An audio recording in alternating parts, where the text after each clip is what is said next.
time for the ride home in ENC. Yes! Yes! Yes! This is your 5 o'clock drive with Patrick Johnson. Holy mackerel! More news, more interviews, more ECU stories than you can shake a stick at. Hey, stop shaking that stick. This is the Patrick Johnson Show. Pirates win! Pirates win! On 94.3 The Game. All right, hello again, everybody. Welcome into Tiebreakers as we are here live on this Labor Day. Hashtag laboring on Labor Day. I did that on the socials this morning. Pretty clever, huh, William? Yeah, it's very pronounced, obvious, but... Okay. William Grover bringing the smart aleck commentary. Philip the Ref Pilkington is in the world headquarters of IBX Media, the Radio Ranch. Who is our guy that's back there you were telling me? DeMarco, I believe. Yeah, but DeMarco. Philip, correct me if I'm wrong. Intern No, DeMarco you're right. is in the house. That's the voice of Pilk. David Horn from the ECU Sports Network is setting up stuff. The great Kenneth Tree Roundtree from Channel 9, WNCT, is setting up things. He's got the lights on us here. Multiple cameras tonight on the stream. On the stream of Inside Pirate Athletics, which is coming your way at the top of the hour. Man, what a weekend it was. The opening of college football season, week 1. We'll get into some of this in the top 5 coming up, but is there anything that stood out? You watched a lot of football, William? I watched a lot of football. I watched a lot of great games, and I watched a lot of mediocre games. Mediocre, especially if you're a Texas or Alabama fan, but that's more to get into later. More mediocre teams than fans, wouldn't you say? I would say games, excuse me. Yeah, I would and say fans, teams. for that Some matter. of the fans, though. Yeah, kind of mediocre themselves. Pilk, any takeaways from the weekend that was? Looked like a week 1. I thought there was a lot of just kind of sloppy play, especially from quarterbacks. Just didn't feel like they were in their groove a lot, kind of all around the country. So it'll be. Did you boys interesting. put anything down? Did you do any? Yeah, I did. Okay. How'd you make out? Pretty good. Green Grover wave. looked at me like he didn't want to talk about that. The green. Well, he's not 21 yet. He can't legally I'm put not of anything age. down. Oh, That's you're why. not? No. Yeah. Oh, you're not? Mm-mm. So you can't do hold me. You have to do hold my soda. I do have to hold my soda. Ah, man. I thought he sounds so old. Yeah, and but he's he kind of looks a 12. dork. So I figured he was sort of like an old man. He was out. Look, I bet he aged this summer pouring concrete. Yeah, but I'm sure he did out there. But I think You can't be 18 and gamble. What is that about?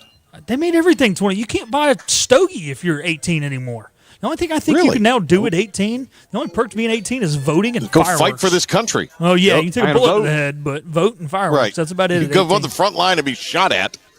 God speaking forbid you of- buy a stogie. Speaking of gambling, $1 billion, the Powerball, which is happening tonight. Ooh. Make a note that I need to go. Buy a ticket? You got to get in. You don't need to buy a ticket. You need a winning ticket. Well, no, you need a winning ticket. But I'm just saying you can't win if you don't play. Yeah. And I'm Miss not 100% of the endorsing shots you don't people take, go out and Grover. gamble.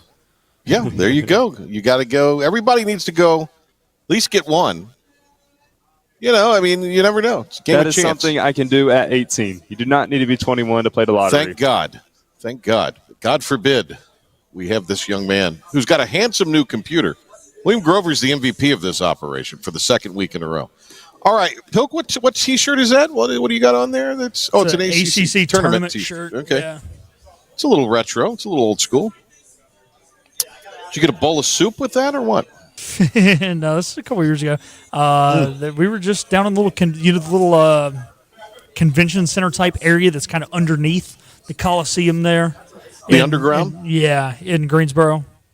Okay. Yeah, one of those rooms. Yeah, that little thing going on down there before. Well, before the let's games. really get into all of this with the top 5 at 5 as we're live on this Labor Day. Hit it! This may very well be our last mission. Let's make it count. This is the Patrick Johnson Show on 94.3 The Game. It's impossible. Now some stories you may have heard Ready? or catch it for the first time. This is your 5 at 5 with the P-Man. Did you think hashtag laboring on Labor Day was clever, Pilk? I thought it I was. thought so. I liked it. Yeah. Hashtag laboring. Are you saying it's not clever, Grover? Is that what you're saying? No, I do think it's clever because you're obviously working on Labor Day Right. when most people aren't. But you're laboring on Labor Day. I work all the time. Laboring There's is no just- time when I It's don't just one of work. those words for me. You don't like it? Yeah, it's just because you were a laborer this summer. Well, one could put it that way. Yes, that's how I put it. Yes, one could put it that way. Hey, Grover, you want to labor on Thanksgiving? I'll give you my shift for the basketball game. No, I'm not going to take you up on that offer. You got to do that during. You got to be the one to work that. Yeah. Downside to being in charge. But you go somewhere anyway, don't you? At Thanksgiving. That's the hint. Don't you go to your? No. Don't you go to your friend's house, Rocky Mount or something? No, I had to do that last year because I had to be at work at 9 a.m. because we played a stupid Black Friday game. I thought you had. That was like something you did regularly. No, that's not it. No, the Super Bowl is a regular thing. The Super Bowl. Yeah. Often confused with Thanksgiving. Yeah, I mean football and food. So, I mean, there's a lot of similarities in Thanksgiving and the Super Bowl. But you know what doesn't happen in the Super Bowl that does happen on Thanksgiving? What's that? The Cowboys play. What's that? Yes, that is true. Oh yeah. Yeah, Philip Pilkington. Had to throw that one in there. Bringing the heat. That was awesome. All right, give us a number here, Grover. Number 1. All right. Number 1 in the top 5 at 5. What do we got? A little bit of a lengthy cut here, but I think it's important for the Pirate Nation to hear this one. Blake Harrell talks to us about the time management there at the end of the game and how things played out for the East Carolina Pirates. Yeah, there's a fine balance, and that's probably our best drive of the game. I think we had 12 plays on that drive. I think that was probably the cleanest drive we had all night. You know, there's some drives throughout the game that we got to clean up, and we get the ball moving. We had a penalty set us back, and then you're behind the sticks again. That drive, we had the ball moving, down the field pretty good. And you got to manage the clock a little bit. I think the biggest chunk of clock we let go off, it got under 2:40. You can run it all the way down to 2-minute warning and get to 2-minute warning, which you obviously the main goal is go score. Go put it in the box and either tie it up or give yourself a chance to win. Number 2 is after you score, make sure you don't leave the other team enough time to have a 2-minute drill. And really in college football, about 1:40, 1:30 is enough time to go 75 yards and put it in the end zone or set up for a field goal, obviously. So that's the biggest chunk right before the 2-minute warning there. We took a timeout, I believe, right on 4th down. We tried to hard count them, draw them off sides.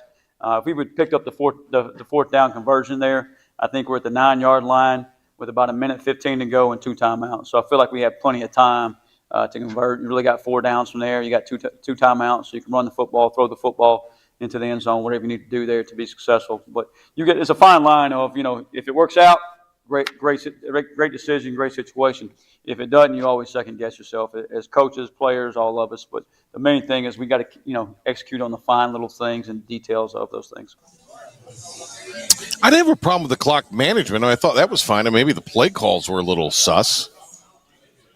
I thought the clock management got to take a shot at the end zone. Yeah. Got to take a shot at the end zone. I like the clock management there. Just at the end of the day, trust your offense to score. I mean, it was a little weird when they got the ball back. It's like, dang, if they had went quicker, they maybe could get force 3 and out here. They got 3 timeouts, but you really weren't one of the point of attack on defense most of the night anyways. I will agree with you there. They probably could have gone a little more swiftly. There's not a lot of things I'm going to quote Steve Logan on because he'll quote him again and again and again for you when he's on Thursdays. But I will say this. Just go ahead and score. Don't worry about saving the opponent too much time. You got to go ahead and score. Grover, do you have anything to say on this? Yeah, I think if you drive down there and you're in scoring distance, they had the option right there to either go for a first down and have 4 more shots to score again, or they could just scored. I think just go in and score. Why worry about getting that ball between the 4 and the end zone when you can just go in and get into the end zone and put the pressure on the pack? Let's say it was popping popcorn. Would you want your popcorn burnt like a charcoal, or would you want it soggy and stale, which means too slow, not enough time, or too many kernels, perhaps? I want it like charcoal. Go ahead and score. Fast! I don't know about Does that make sense? Yeah, it does. I don't know about my analogy. No, I'm with you. No, I get what you're saying. Your analogy holds water, even though I don't know if I want burnt popcorn. But the point people is, that like it, it smells bad, though. Yeah, it does. But I get what you're saying. It's like one of those things. Like, as an offense, it's your job to score. It's a defense. It's your job to stop, regardless of how many times left on the clock. There's the old thing where Larry Fitzgerald says, "I knew when I was running the end zone in Super Bowl 43 that I had scored too early," and all that. Well, your defense got you to the Super Bowl. Find a way to stop somebody. East Carolina's defense had got them to that point in the second half. Find a way to stop somebody. So, hindsight's 20/20, but I'm kind of with you. No such thing as scoring too fast, too early, too quick, whatever. Yeah. All right. Number 2. Grover, you want to take this one away? This was your idea. I'm gonna let you read this one. So Lee Corso, 8-0 for his picks on College Game Day for his final appearance. I think it's impressive. I saw a stat online that if you had parlayed all of his picks together, they would have plus 1,800 odds or so. Yeah. No. 8,000 plus 8,000 odds. So somebody hopefully went out with Lee Corso and made a lot of money. His teams that he either played for or coached won also, right? Correct. Kind of a neat quirk. Hey, they drew 3.5 million, which is their largest audience in years for that show. I think it peaked 1 quarter hour at over 5 million. I think that's great. I also think it's great that the man is no longer going to be on a TV screen. I agree there. It is Biden level sad what has been going on the last few years. And does he deserve to go out on his own? Sure. He and Vital absolutely do. But I just hope the man can enjoy some retirement and not have to be carted around. I mean, there's just times you can't, from the debate, I don't understand what he said. And frankly, I don't think he does either. Should they officially rename it as Lee Corso's College Game Day? No. I think that'd be a catchy name. Nah. Really? I get where you're coming from because he kind of. I know what you're saying. Did it, maybe the pick segment. The pick segment, like Lee Corso's picks or whatever. Right. Yeah, but I mean, I don't know about all that. Hey, how about Fox? Everything's for sale. Go get it sponsored. What's that? How about Fox? With Fox? How they actually scooped, at least in social media and in the media, scooped some of the Corso heat. Now, ESPN's a juggernaut because they're a juggernaut and they're ESPN. But the whole Portnoy kerfuffle. Oh, no. I was talking about how they cut over and allowed people on their network to see Corso's pick. I thought that was really mature of them and not. That's fantastic if that's what they did. Yeah. No, I mean, look, the guy's a legend, and I mean, he deserved he deserved all the flowers he's getting. It's just, it's time. It's time, Uncle Lee. Time. Yeah. I like the time when everybody jumped in the dog duty. That was the best part of it. When the kid nailed the field goal and him and Herb Street jumped in and McAfee jumped in the dog duty. By the way, I love dogs. Maybe love's a little strong. I like dogs. The less I have of a dog, the more I like the fact I don't have a dog. But cats, no, I'm not doing that. But the dogs, I saw Herb Street down on the field before the Clemson game with that dog that he takes around. I mean, it's a lot much, isn't it? I understand you want to put the dog in the tour bus and go with you. But every day's take the dog to work day is kind of weird. We're going to catch flack for this, but I don't care.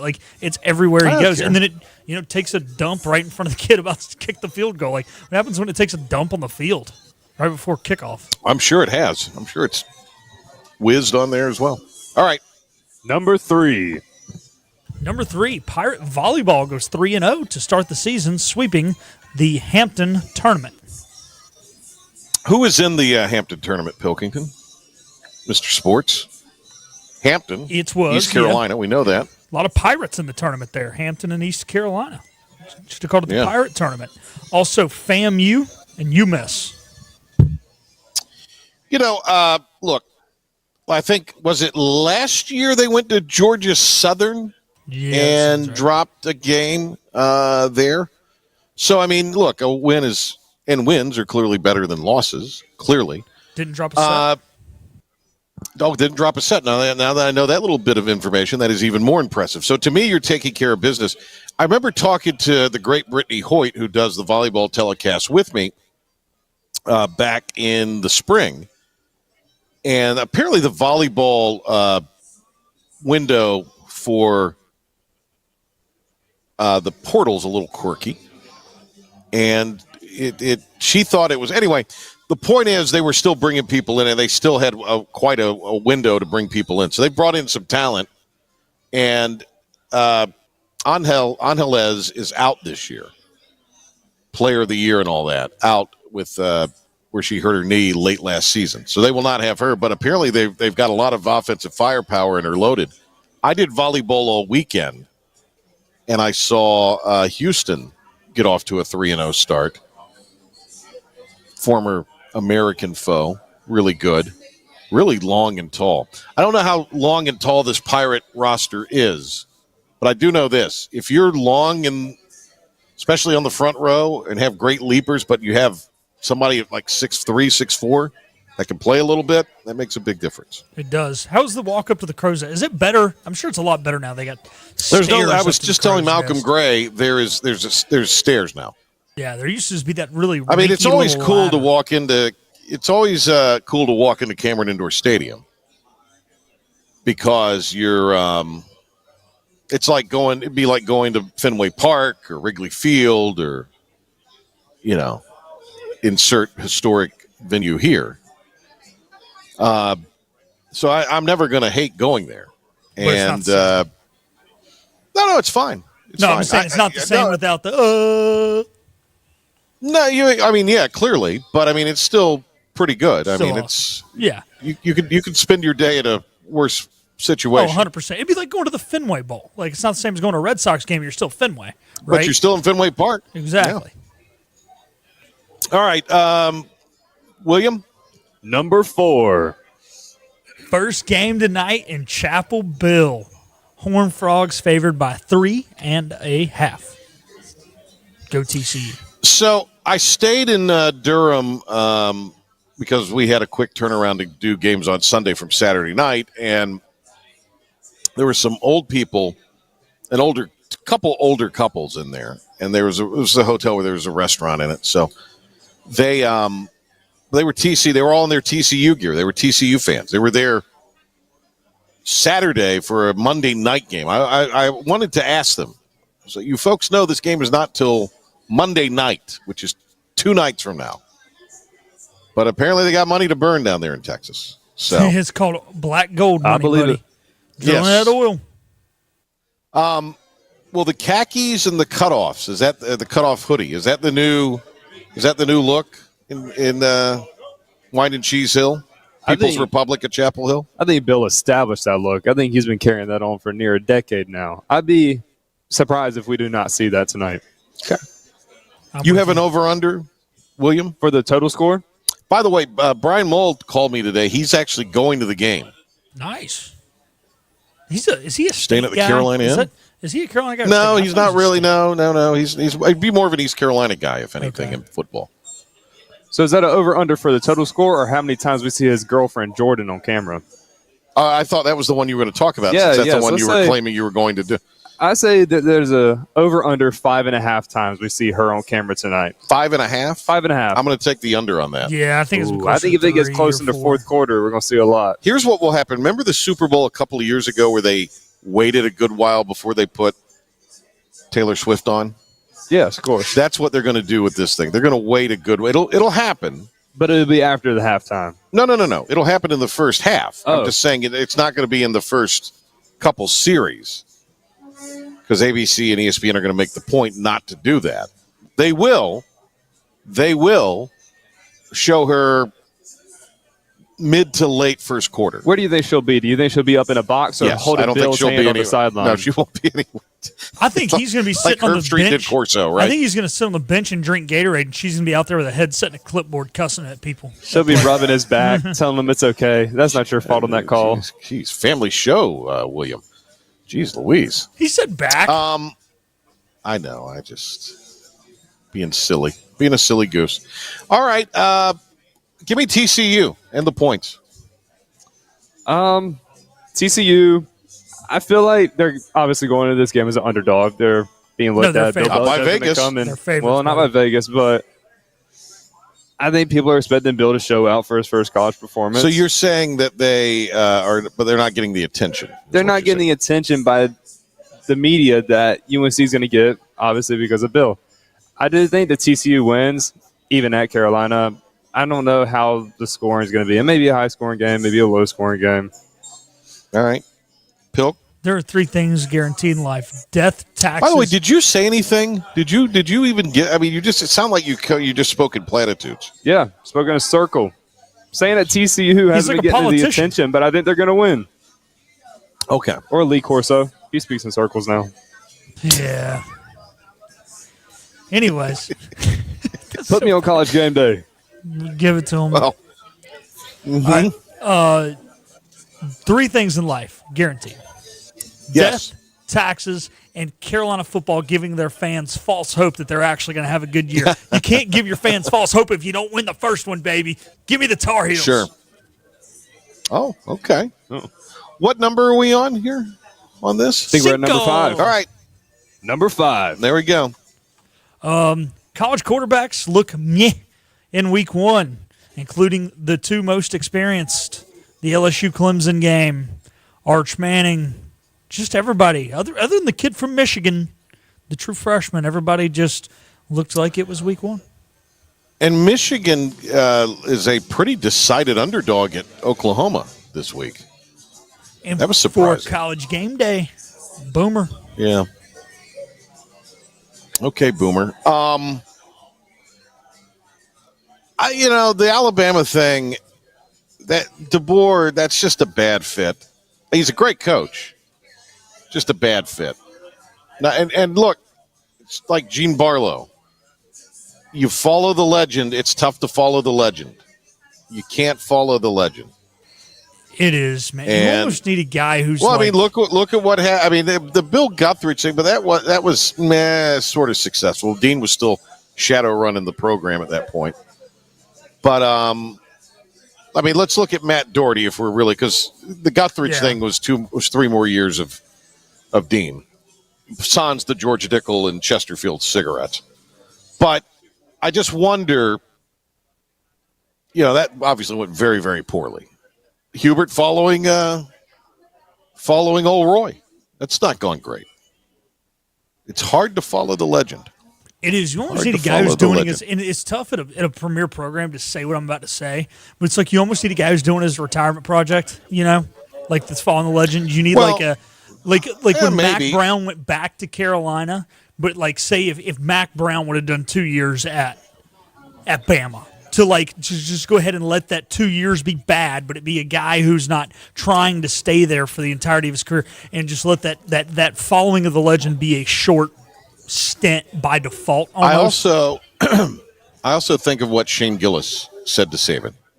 Now that everybody can pay everybody, Bama's mid.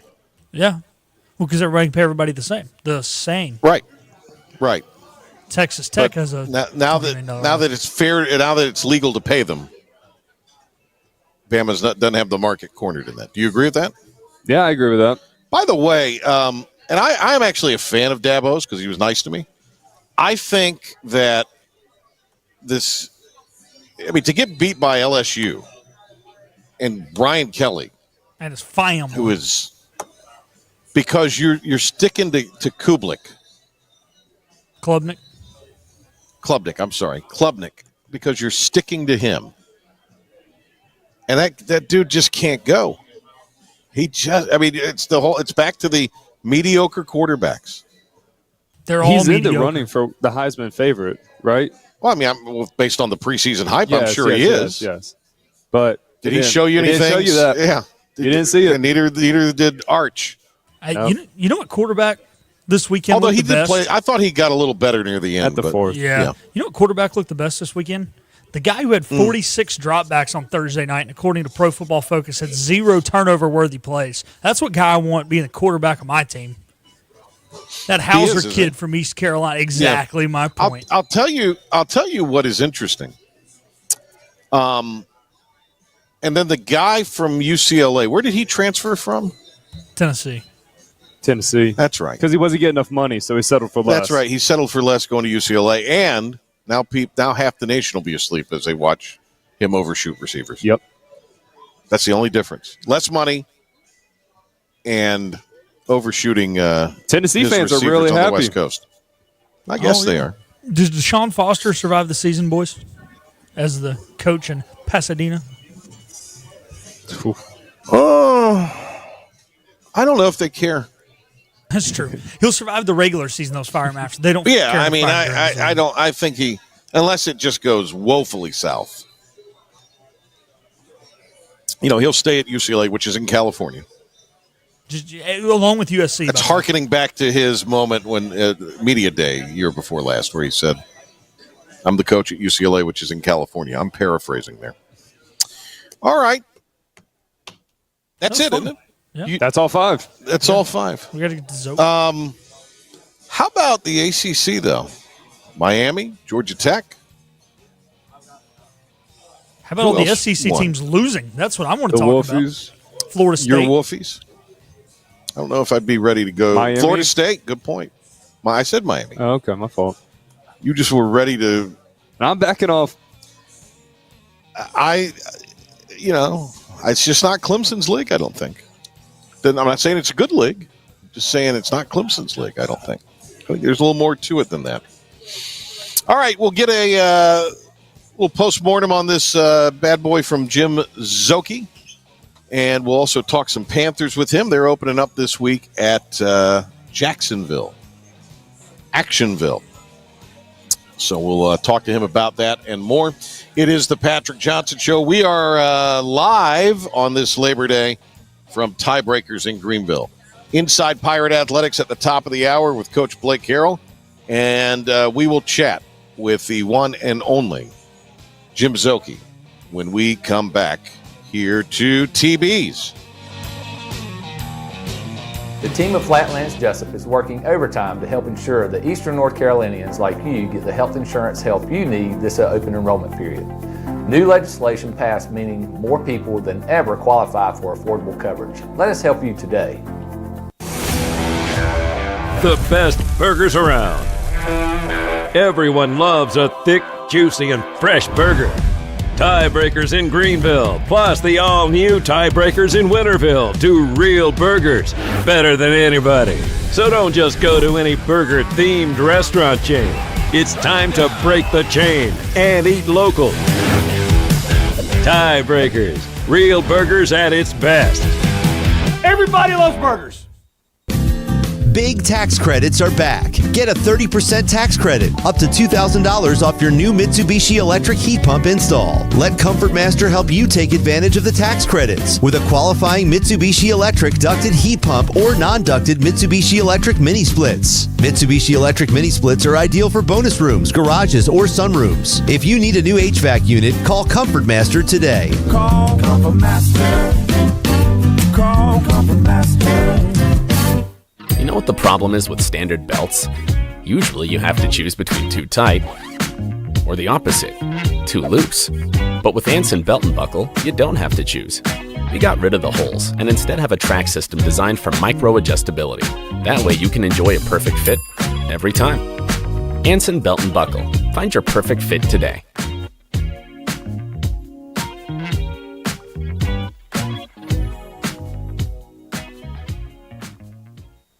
Healthwise Pharmacy rounds the bases with all of your infusion, retail, compounding, and medical equipment needs. Locally owned and operated by pharmacist Marcy Parker, Healthwise has grown to be your most trusted provider for infusion services. Currently providing in-home or on-site infusions in North Carolina, South Carolina, and Virginia. Visit Healthwise Pharmacy at 615B South Memorial Drive or call 252-295-0059 to speak to a patient service representative to find the option that best suits your needs. In this age of globalization, we've learned that bigger isn't always better. Ever tried to get phone help from a big corporation from a real person? Right. That's what's so nice about Phelps Chevrolet. After more than 50 years serving our community, Phelps remains family-owned and operated. Mike, Daryl, Wave, West, Alan, and Clay deliver hometown service and integrity, same as always.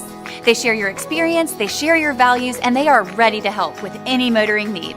Come get you one.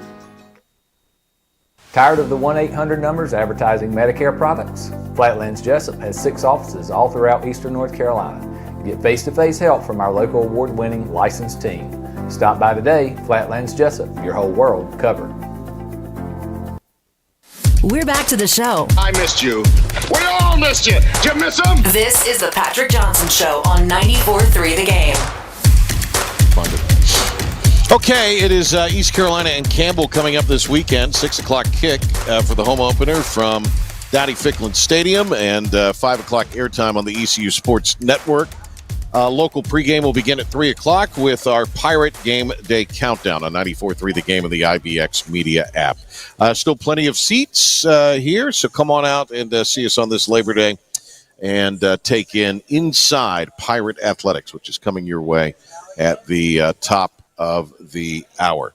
Let's go now to the phone lines where Jim Szoke, who will be heard at 7 o'clock on this very radio station with Panther Talk, joins us for the program. Hello, Jim. Patrick, how you doing? Doing very well. I'm going to start a little off the board here with you. And that is tonight the scene shifts in college football to Chapel Bill. I like a good spectacle. I'm a fan of a spectacle for sure. What do you make of this whole thing tonight in Chapel Hill? Being a guy that is we'll claim you as a North Carolinian. You've been here long enough. So what are your thoughts on this whole thing? Thanks for claiming me. I think 35 years probably is close enough. But it's, to me, what you said is a spectacle. It's I don't know that their record will be much better than the kind of records Mac Brown put up during his tenure there, the winningest coach in school history there. So I think it's more about that, trying to make a name for themselves. There's some that say that they're doing all this to try to maybe get out of the ACC and get into the SEC and trying to raise the profile of football to spend money in that direction to make that happen. But I think obviously Belichick can coach. He'll succeed. They have money, so they can build a roster, and they've got him. So there's no reason that they won't have success. I just wonder if it'll be much more in the standings than it was when Mac Brown was there for a number of years. I mean, they just played in the ACC title game against Clemson here in Charlotte a couple of years ago when Mac Brown was the coach. So to me, probably won't maybe move the needle as far as like wins and losses so much. But I don't really think that was the point. I guess the point was just about getting impact, getting, as you said, all the eyes and ESPN on primetime Monday night, all that stuff that they're doing. Yeah, I tend to agree with you. I don't know in the standings how much is going to show up. Their schedule is pretty weak outside of tonight and maybe the NC State game at the end of the year because of all the emotion and the rivalry factor in that. I think that's going to actually be pretty fascinating to watch. We had an over-under on the times that Jordan Hudson may be seen on screen. William Grover went really high, so I took the under on this. Pilk, what did you take, or did you say you took the under too, didn't you, Pilk, on this? Yeah, I did. Okay. Grover, what is the over-under for Jim Szoke? I said that the line was at 5.5. They believe it is high. I was going to take the over. Okay. Grover believes they'll show Jordan Hudson more than 5.5 times on television, Szoke. You, as a WBT Hall of Famer, are qualified as a broadcast veteran. Do you think that number is high? I think it's a little high, personally. I would take the under. I'm going to go under. I think now you're getting into Taylor Swift citing numbers when you go over 5.5. Yeah. So I'm thinking probably 5 or less is going to be the number there. How many Michael Jordan cutaways will there be? Because I understand he'll be at the game tonight, too. Yes. Lawrence Taylor will be there as well. Mia Hamm. I'm sure there are others. There'll be I would say Jordan, if you'd set it at 3.5, I'd take the under because I think it'll be right at 3. Yep. I'll also take the under on Mia Hamm if we're actually putting real money down, by the way. Mia Hamm a half, and I would Nothing think against Mia Hamm. I just don't see her getting six times on TV. Right. I think Mia Hamm, if you did 1.5, you would also be fine taking the It's the soccer. Under. All right, it's a low-scoring sport. Yes, it is. That is true. All right, Jim, we're going to have Blake Carroll in here in just a little bit. Give me your thoughts post-game. To me, Szoke, I think more than anything, the concern would be the inability to run the football the other night. That's the big glaring thing in my mind, and they did so many things to try and gin up a running attack that were not successful. it may have even been Bays who said this to me. He said, in some ways, it almost felt like they had our playbook. What's your thoughts on the other night and the inability to get the ground game ginned up? Yeah, they tried inside, they tried outside runs, they tried what I would call alternatives to running, like smoke screen, bubble screen routes with the receivers, and it just felt like sideline to sideline along the line of scrimmage. Couldn't get anything going. They tried Mike Wright, they tried Jaquez Petaway, so they tried everything they could, and there just wasn't going to be any rushing in this game, but sometimes you have to work around that. I don't think that's like a season-long issue. I think the three backs are going to have great success behind that line. But I think you have to say, all right, it's all about points, and it's not about yards and how you get yards. It's about, getting yards. It doesn't have to be through the ground. It can be through the air. And so you throw, counting the trick play, 383 in the air, almost 400 yards against NC State. So that's impressive, and you had a chance inside the 10 in the final minute of the game to tie it or win it, perhaps. So to me, I thought it was not the ideal situation, but I thought they did so many good things as far as taking care of the football, playing well on special teams. The defense really stepped up as the game went on to give them a chance to get back into the game. I mean, Hollywood Smothers did not have a big game, as an example. So I thought there were a lot of positives, but the thing that was most difficult was, again, at the end of the game, you couldn't get 3rd and 1, you couldn't get 4th and 1. They got stopped on a 4th and 2 earlier in the game. Things like that were difficult because those would have been game changers. To me, Jim, I think you've got to figure that out, and it gives you a chance this week to do that. But we'll be able to tell whether they figured it out or they're just pushing around a lesser opponent, because you're going to be in a situation again where you're going to need to pick up short yardage to get a first down or a touchdown in a goal line situation. My other thing, and we talked a little bit about this, Coach talked today, I guess, about the time management aspect. I'm not so down or, concerned about the time management aspect of things as much as I think one of those last two plays, you got to take a crack at the end zone. Again, that's kind of my thoughts on that. What do you think? I think they did the right thing trying to get the first down, because then you've got 4 cracks from, say, if you get the yard at the 8-yard line, something like that. So I thought they handled it well, and I liked the slow play of, this is going to be the last possession. You're not going to get the ball back, as opposed to like trying to leave time to use your timeouts, to have them give you no time left, and you're starting all over again from your 40-yard line or something. So I felt like you're that deep in the red zone. This is the ball game here. So I thought it was actually the perfect way to do that. I would say that whether Blake Harrell was coming on after you or not after the show, I think that was the perfect way to handle it. Like, this is going to be it. And he said immediately afterwards, if they'd gotten the touchdown, you go for 2. Yeah. So that was the ball game. And it's going to be your best chance to score. You're that deep in territory. You're not looking for the next possession. So I thought it was okay. Yeah. Again, maybe in hindsight, could you have done something different, like bring in Mike Wright at quarterback, and whether he runs it or not, he hands it off. He runs the option route that Hauser ran earlier, whatever the case might be. I think it's just going to be a lot of second guessing that goes on anytime something doesn't work. But I think time management was not the issue in that game. Jim Szoke, ECU Sports Network, Panthers Radio Network. Szoke, Jalen Coker to the IR for the Panthers. Ike Ekwonu, at least as of earlier, listed as questionable for this game at Jacksonville. What else on the injury front should we be paying attention to as the Cats open the season in North Florida? Yep, Jacksonville coming up. Yeah, I think those are the bigger ones. And still, Ike's kind of day-to-day, but he's been out since last week, so they've been practicing with Josh Nyman and Brady Christensen at left tackle. So at least they're prepared for it, as opposed to it being kind of late in the week before a game coming up or whatever there.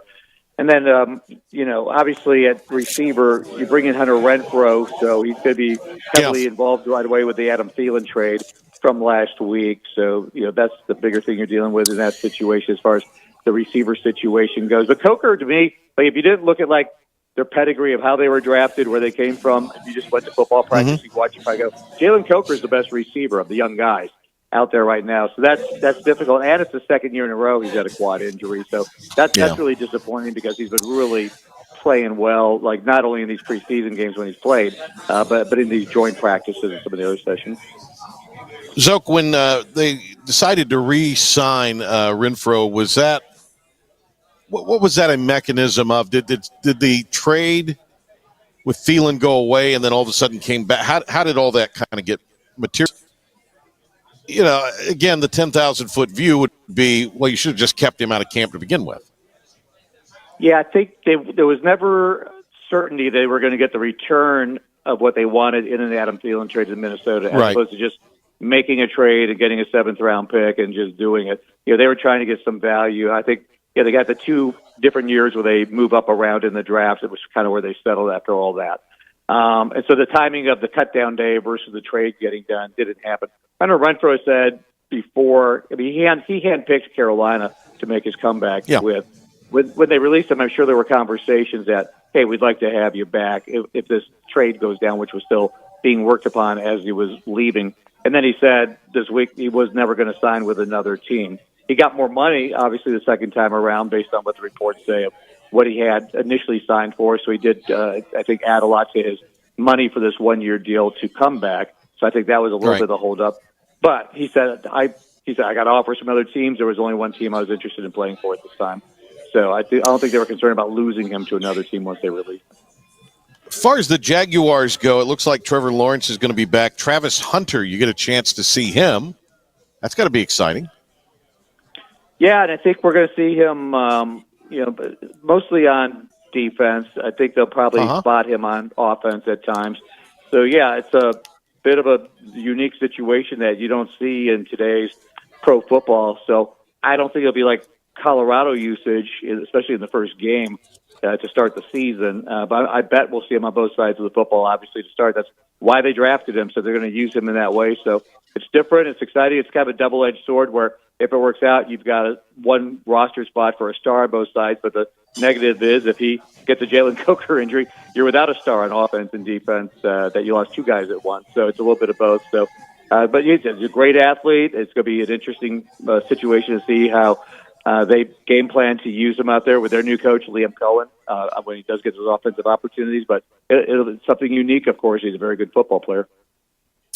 Hey, Szoke, enjoy the weekend, and we will catch up with you next week, hopefully. So good stuff. See you in Greenville. All right, Patrick. Yep, thank you. There he goes, the great Jim Szoke. You'll hear more from Szoke coming up later on this evening, and that will be on after Inside Pirate Athletics. It'll be Panther Talk. Good stuff with Szoke there. Pilk, are you going to take us home? Yeah, I can take us home.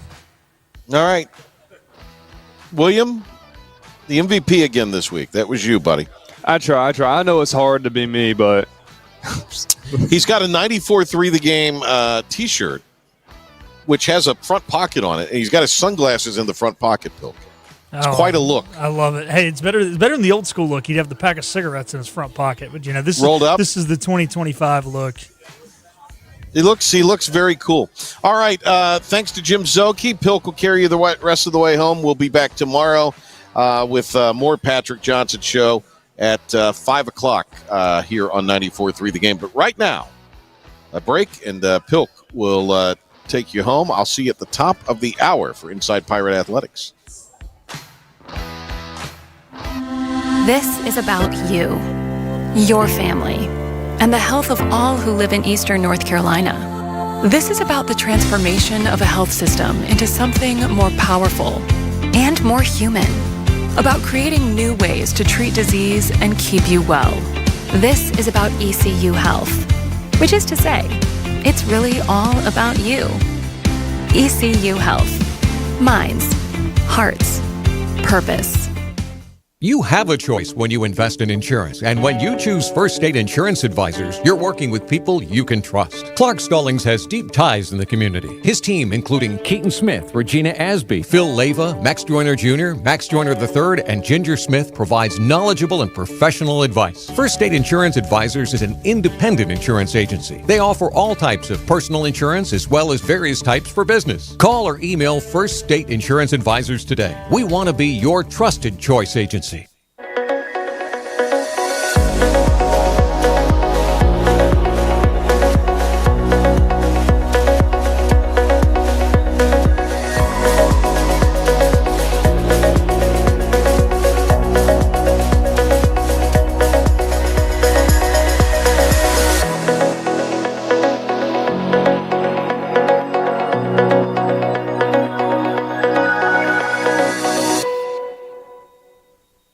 At Parker's Barbecue, our family has been serving your family for 3 generations. For that, we say thank you. Blessing families every Thursday. Kids eat free all day. That's the Parker's way. Legendary food served from our 3 locations.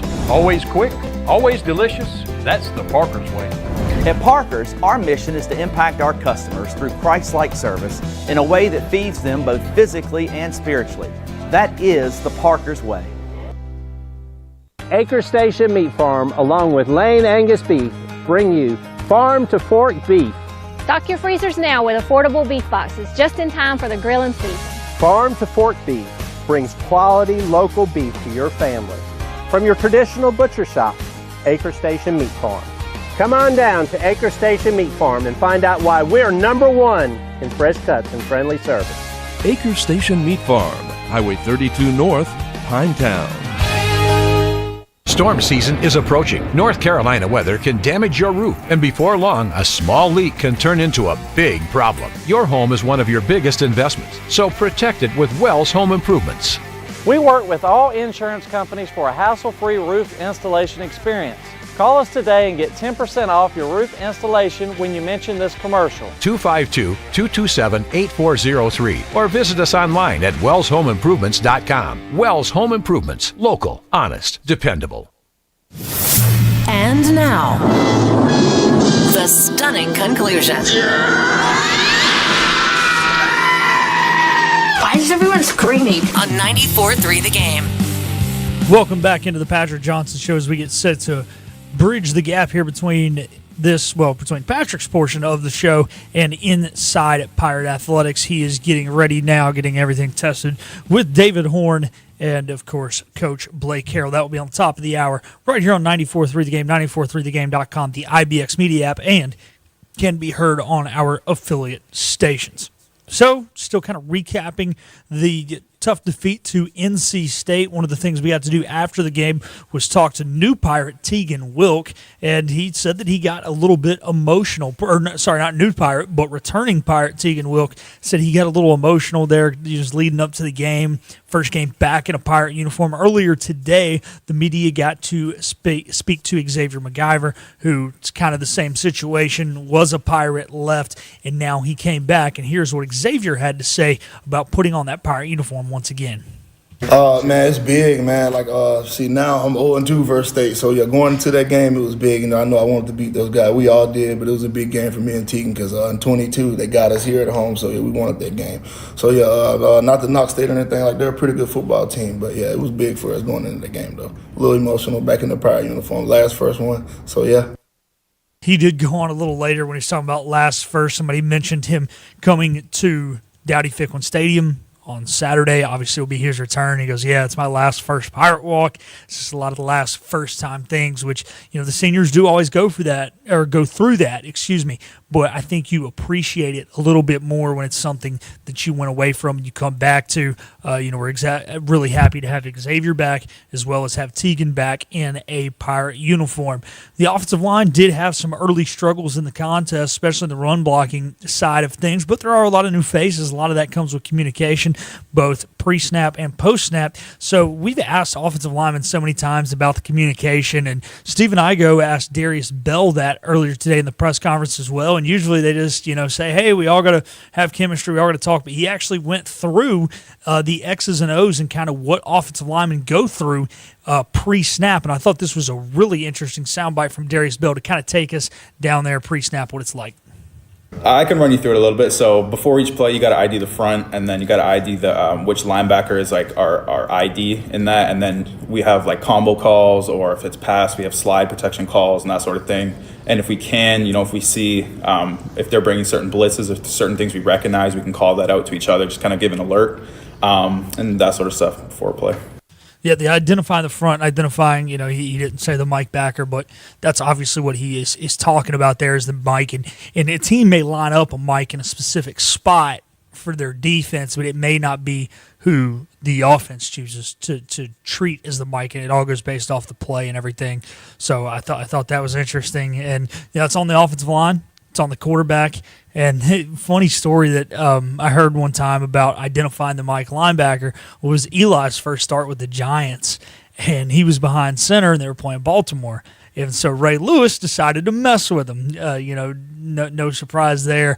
And every time he would call out the mic, him and whoever the outside backer was at the time, I can't remember if it was Terrell Suggs or who it was, they would just go stand in each other's spot and flip around. And then Eli was getting all confused and flustered. And then when he was telling the story, I can't remember who it was. I want to say maybe it was Ed Reed, walked up into the box one play and raised his hand and said, "Hey, I want to be the mic on this play." And Eli got all ticked off. So there's so many things that go on pre-snap between the offensive line, the quarterback, and all that. So it's just kind of fun to hear, the X's and O's side from a guy that's in the trenches, both literally and figuratively, on every single snap. And Darius Bell making his first start as a center in a Pirate uniform did a great job. This team, they struggled a little bit early in the run blocking especially, but they showed some life.